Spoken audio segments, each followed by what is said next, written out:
राधे राधे सभी मित्रों को। तो आज बहुत दिन बाद मैं शुरू कर रही हूँ ब्लॉग कि मेरी कज़न ने बोला कि दीदी ब्लॉग डाला करिए और आपके ब्लॉग देख करके मालूम पड़ता रहता है कि आपके लाइफ में क्या चल रहा है, because they are very interested in my life, they wanted to know always कि क्या चल रहा है। तो मैंने कहा चलो शुरू करते हैं। और आज मेरे बर्थडे के एक दिन पूर्व का दिन है और यहाँ पर शुरुआत मैंने करी अपने ब्लॉग की पूजा पाठ के साथ में। तो यहाँ पर लल्ला जी को मैंने उनको आरती की, भोग करी, उनका श्रृंगार वगैरह किया और उनका बिस्तर वगैरह सेट करके यहाँ पे उन्हें मैंने बिठा दिया। आज एक्चुअली है 22 दिसंबर और कल है 23 दिसंबर, जिसका मेरा बर्थडे भी है और साथ साथ में कल राधा अष्टमी भी है। परंतु राधा अष्टमी का व्रत आज ही हम कर रहे हैं और यहाँ पे मूषक ने हमारे भगवान जी को परेशान करके रखा हुआ था। तो यहाँ पे मैंने अपने लल्ला को हटाया, छोटे वाले, ये देखो जिनको मैंने सजा के रखा है। और ये लल्ला जी को मैं यहाँ पे उनकी बाँसुरी पहना रही हूँ, क्योंकि पता नहीं कौन उनकी बाँसुरी उठा के लेके गया था। तो लल्ला को दोबारा यहाँ पे सेट करते हुए मैं, और साथ ही साथ में अब मैं चलूँगी नीचे। तो आज का दिन बहुत ही खास है क्योंकि आज मेरा उपवास है, बर्थडे के दिन का पहले का दिन है और साथ साथ में मेरे ब्लॉग की शुरुआत है। तो चलिए चलते हैं नीचे और देखते हैं क्या क्या करना है नीचे। और पतिदेव मेरे अभी तक सो रहे हैं, बज रहा है 9:30 और ये कूलर वूलर यहाँ पे लगा के रखा था क्योंकि गणेश चतुर्थी थी और बालकनी में सब कुछ सजा के रखा था। तो यहाँ पे अब सब कुछ बहुत ही फैला हुआ है और ये गणेश विसर्जन मैंने घर पे ही किया था। तो ये देखो बिल्कुल अच्छे से पानी में घुल गए हैं। नीचे आ गई हूँ। नीचे मैंने सुबह जब आई थी काढ़ा बनाने के लिए, तो उसके बाद चाचा जी के नाश्ते के टाइम पर मैं दाल चढ़ा करके गई थी ऊपर और ये हलवा मैंने नाश्ते में बना करके उनको दिया था, रखा हुआ है। तो मैं दे दूँगी अपने पतिदेव को खाने के लिए, यदि वो खाने के लिए इच्छुक होंगे तो अभी उन्हें चाय चाहिए थी, चाय बनाया, 10 बजे उनको नीचे बुलाया, वो नीचे बीच में मेरे पतिदेव आ गए तो मैंने यहाँ पे वॉइस ओवर रोका, मैं उनको देख के शर्मा गई थी। तो मेरे घर की हालत ऐसी है क्योंकि कल गणेश चतुर्थी के विसर्जन के बाद में सब कुछ फैल फूल गया है और आज मेरी अभी हिम्मत नहीं है कि मैं क्या करूँ क्या ना करूँ। और ये सारे कपड़े जो मैंने निकाल के पहने इतने दिनों के बीच में, तो अभी पहले मैं क्लास शेड्यूल कर लूँ क्योंकि 3 घंटे पहले क्लास शेड्यूल करनी होती है, क्लास लेनी भी ज़रूरी है। तो यहाँ पर मैंने क्लास शेड्यूल करी। क्लास शेड्यूल करने के बाद मैं नीचे आ गई किचन में और यहाँ पर मैंने दाल के साथ में ही आलू को छील करके उबाल लिया था। आटा मैं मार रही हूँ और जो आलू 2-3 मैंने दाल के साथ में उबाले थे। मैं स्मार्ट वर्क करती हूँ, हार्ड वर्क करने में बिलीव नहीं करती हूँ क्योंकि सब कुछ अगर आपको ही संभालना तो आप कैसे करोगे। तो उन्हीं आलू को मैश करके उनको मैंने रखा थोड़ा सा चोखे के लिए और उसी में थोड़ा सा निकाल करके बना दिया आलू का पराठा पतिदेव के लिए। तो पतिदेव को 2 आलू का पराठा और अचार और चाय देकर के उनको विदा करूँगी। साथ ही इसी कढ़ाई में मैं बना लूँगी रोटियाँ बाकी लोगों के लिए। तो ये देखो पराठा बनने के बाद मैंने रोटी डाल दी है और यहाँ पर चाय उबलने के लिए रख दी है। चाचा जी को दांत की प्रॉब्लम है तो उन्हें दिक्कत होती है रोटी खाने में, तो रोटी मैंने उनकी मैश कर ली है, मतलब इस तरह से दरदरी कर ली है। दाल बन गई है, चावल चढ़ा दिया है, चाय बन रही है। तो पतिदेव को चाय दूंगी और मैं खुद यहाँ पे अब 12 बजे के आसपास थोड़ा सा फल खाते हुए और क्लास अपनी तैयारी करते हुए, और यहाँ पे क्लास को पढ़ाने के लिए पीपीटी तैयार करनी पड़ती है। पहले तो मैं पीपीटी तैयार कर रही हूँ, पीपीटी तैयार करने के बाद में मैं अपनी क्लास लूँगी। और यहाँ पे मैंने क्लास शेड्यूल कर दी है जो मुझे शाम में लेनी है उसको भी। तो क्लासेस लेने के बाद यहाँ पे मैं इतना थक के चूर हो गई थी कि मैं आराम कर रही थी और सो गई थी। सो गई थी मैं 2 घंटे बाद, तब तक मेरी दूसरी क्लास का टाइम हो गया था। दूसरी क्लास ली और निकल पड़ी मैं नीचे लता जी को ओट्स बना करके देने के लिए, अपने लिए गुड़ वाली चाय बना कर पीऊँगी क्योंकि मैं चाय चीनी की बिल्कुल नहीं पीती हूँ, मोटापा मेरा बहुत अत्यधिक बढ़ रहा है। तो उनको अब मैंने यहाँ पे ओट्स बनाया। ये ओट्स मेरा मैंने फ्लिपकार्ट से मंगा रखा था, मसाला ओट्स से, तो फटाक से पानी में मिलाना होता है और उसको पका कर दे देना होता है। तो मैंने उन्हें यहाँ पे दे दिया खाने के लिए। और ये रहा मेरे ड्राइंग रूम की हालत। और अब यहाँ पे मैं खुद सूखे मखाने और गुड़ वाली चाय पीती हुई और अब निकल जाऊँगी लल्ला के लिए गिफ्ट खरीदने के लिए। तो कल लल्ला के लिए मैंने गिफ्ट खरीदा यहाँ पे पीतल के बर्तन, जिसमें एक छोटी सी कटोरी है, चम्मच है, ग्लास है, थाली है। और उसके साथ साथ में मैं निकल चुकी हूँ मंडी। जल्दी में मंडी में मैंने जाकर के वहाँ पे लेनी है सब्जी अंडी बंडी, क्योंकि कल मुझे चाहिए अरबी की सब्जी राधा रानी का भोग लगाने के लिए। तो ये देखो सीधे हम पहुँची मंडी और यहाँ पे जाकर मैंने अरबी पता करी। तो राधा अष्टमी के उपलक्ष्य में मंडी में आज 40 रुपये पाव थी अरबी। कोई नहीं, राधा रानी का भोग लगाना था। अरबी ली पति जी के लिए, लहसुन लिया क्योंकि लहसुन खाना उनकी कमर के दर्द के लिए। तो सब सामान ले लगा करके मैं भागी सीधे पान की दुकान पर और बादल इतने जोर गड़क रहे थे कि लगे रहा था कि हाँ बारिश हो जाएगी। और जब तक मैं पान की दुकान पर पहुँच करके मैं उसे ऑर्डर करती बारिश शुरू हो चुकी थी। तो हाल फिलहाल मैंने यहाँ से सामान लिया करके मैं पान जैसे मोल भाव करते हुए बोला कि राधा रानी के लिए सुंदर से पान लगा दूँ।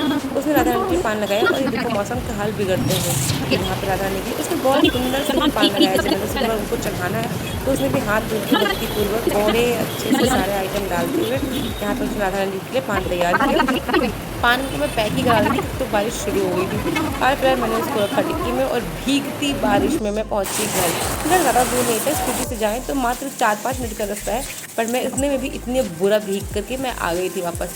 नीचे आई तो एक बालक खड़ा था, बारिश अब तक तो रुक चुकी थी क्योंकि देहरादून का यही हाल है। तो मैं दूध वगैरह नहीं ले पाई थी, मैंने उस बालक को पैसे दिए, मैंने कहा दूध वगैरह ला करके मुझे दो। और यहाँ पर मैं चेंज करके पूजा पाठ करके के दोबारा तैयार होकर के बैठ गई हूँ। फिर से मैंने अपनी क्लास शेड्यूल करी। क्लास शेड्यूल करने के बाद नीचे जाकर मैं दाल और सब्ज़ी चढ़ा करके आ जाऊँगी। दाल सब्ज़ी चढ़ाने के पश्चात मैं यहाँ पे ऊपर आई और ऊपर आने के बाद फिर से मैंने पीपीटी बनानी शुरू कर दी शाम की क्लास के लिए। फिर मुझे लग रही थी थोड़ी थोड़ी भूख और किचन साफ था, तो मैंने कहा लो राधे राधे के लिए रबड़ी बना लूँ, क्योंकि रबड़ी का भोग उन्हें बहुत पसंद है। तो 1 कप दूध में 1 पैकेट मिल्क पाउडर डाला 10 रुपये वाला, उसको अच्छे से चलाया हाई फ्लेम पे। 2 मिनट में इतनी सही रबड़ी बन के तैयार हुई कि मैं आपको क्या बताऊँ, ना चीनी ना कुछ, और इतनी इंस्टेंट ये रबड़ी बन के तैयार होती है। केसर वगैरह डाल करके मैंने ये वाली रबड़ी बना करके तैयार कर दी थी। फिर सेम इसी पैन में मैंने कहा मेरा आज व्रत है, बाकी सब तो खाएंगे भोजन, मैं क्या खाऊंगी, तो मैंने कहा चलो इसी पैन में मैं बना लेती हूँ अपने लिए मेवे की खीर, क्योंकि रबड़ी लगी हुई थी। थोड़ा सा दूध डाला, दूध गाढ़ा हो गया था।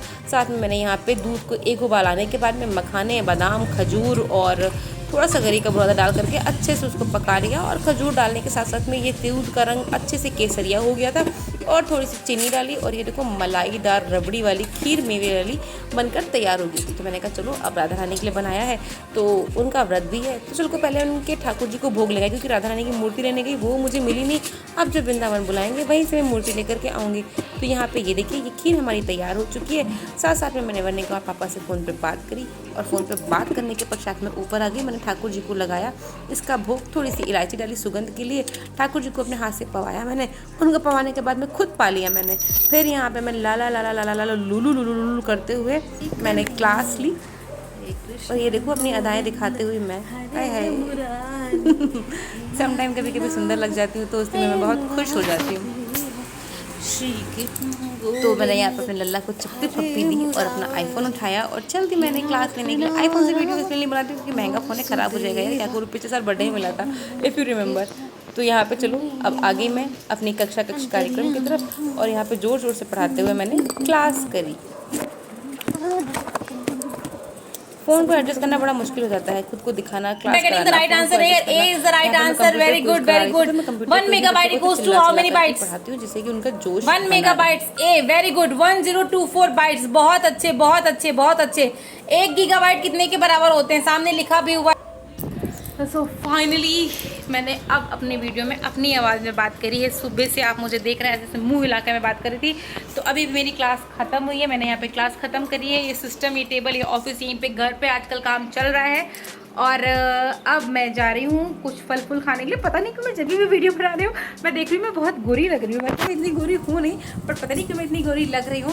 तो मैं चल रही हूँ भैया कुछ खाने पीने के लिए, और फिर आकर के भी पीछे वाले कमरे में जो कपड़े वपड़े वो सही करने थे। सुबह एनी हो मैंने बेड बना लिया था, पर बाहर का पानी वानी अभी भी पड़ा है क्योंकि आज बहुत सारा काम था और ठाकुर जी की सेवा के लिए सामान वामान लाना था।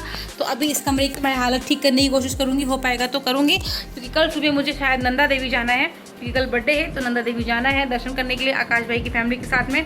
तो कल हम जाएंगे वहाँ पे, और यदि जाएंगे तो आप सभी को जरूर घुमाएंगे। तो देखते हैं रात में पतिदेव केक लाते हैं कि नहीं लाते हैं, क्या होता है, ये सब बातें मैं आपको बताऊंगी। तो 12 बजे मैं इस ब्लॉग को कंप्लीट करूंगी, तब तक के लिए आप सभी वेट करो। पतिदेव आके कमरे में लेट गए थे, मुझे लगा शायद केक वेक नहीं लेकर आए हैं, परंतु ये केक वगैरह लाए थे।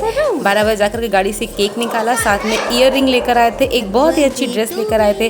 तो आज का दिन तो मेरा बन गया, कोई मुझे विश करे या ना करे, किसी को याद रहे या ना रहे, पति को याद था, उसने इतना किया, ये मेरे लिए काफ़ी था, पर्याप्त था। क्योंकि शादी के बाद दुनिया सिमट के पति तक ही आ जाती है, और पति अगर ना केयर करे तो बुरा लगता है। बट पति ने यहाँ पे केयर किया, हमने केक काटा, साथ में मैंने तो खाया नहीं क्योंकि व्रत था। थोड़ा सा मैंने इनको खिलाया, गिफ्ट देखा, ईयर रिंग पहले मुझे नहीं अच्छी लगी, बट बाद में मुझे अच्छी लगी कि जो ठीक है फ्रेंड्स लेकर के आए हैं और इनकी लाई हुई सारी चीज़ें अच्छी हैं। तो मैंने इसको पहना और मैंने भगवान से कहा इनकी कमाई में बरकत दे कि जिससे मुझे रोज़ ऐसी चीज़ें मिलती रहें। तो यहाँ पे हम सभी ने केक काटा, केक खिलाया इनको, और आज का ब्लॉग मैं यहीं पे बंद करती हूँ। कल का ब्लॉग मैं आपको फिर से दिखाती हूँ। तब तक के लिए राधे राधे, और हाँ मुझे बर्थडे विश करना मत भूलिएगा। बाय बाय बाबा बाबा बाबा फू। चलो चलो चलो भैया, थैंक यू भाई, थैंक यू, बहुत बहुत धन्यवाद।